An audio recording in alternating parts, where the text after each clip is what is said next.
So hello guys, good evening. July 24 ngayon, nag-trade tayo kanina ng US 30 tsaka gold. Share ko lang itong trade ko kanina guys. So nag-trade ako ng US 30, ito yung unang first trade ko. So nag-enter tayo below here kasi nakita tayo ng opportunity. Merong uptrend sa 5-minute time frame and then merong rejection ng candle. Nag-pull back ng konti and then niretest niya yung reset high from the 5-minute time frame na laro natin. And then nakita ako ng tatlong red candle, nag-enter tayo dito. And then stop loss natin above yung recent high nung time frame na laro natin and then nag-stop loss tayo sa gap na nakita natin about here. Pero tingnan yung ginawa ko dito, nag-trail stop loss tayo manual lang. And then kung makikita nyo yan. So habang bumaba yung price, papansin niyo, ina-adjust natin yung stop loss natin to break even. And then the same yung take profit. The reason for that na binaba ng take profit kasi if for example tuloy-tuloy yung market, bababa at kunin niya itong recent tawag dito support.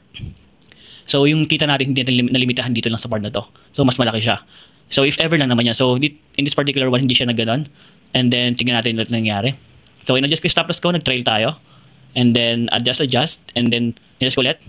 And then tingnan nyo next stop loss, titry natin yung stop loss para for example na sure na yung profit natin around here pa lang. And then that's it na hit stop loss, which is okay na sa atin yung kita na tayo ng 300 plus US dollars doon. And then another trade pa sa gold kanina guys is ito. Merong uptrend pa rin. Nakita tayo ng pullback na maliit dito. And then nakita tayo ng candle na maganda. It's a sign for another bullish movement. So nag-enter tayo and then take profit tayo around here. Hindi tayo nakumuha ng malaking take profit na unrealistic kasi nakascalp lang tayo. So from that point, medyo since malaki yung lot size natin, yung mga ganitong movement ng price medyo malaki na yan para kikita natin. So from that date, kinita tayo. So a total of 1,320 yung kinita natin ngayong trade na to.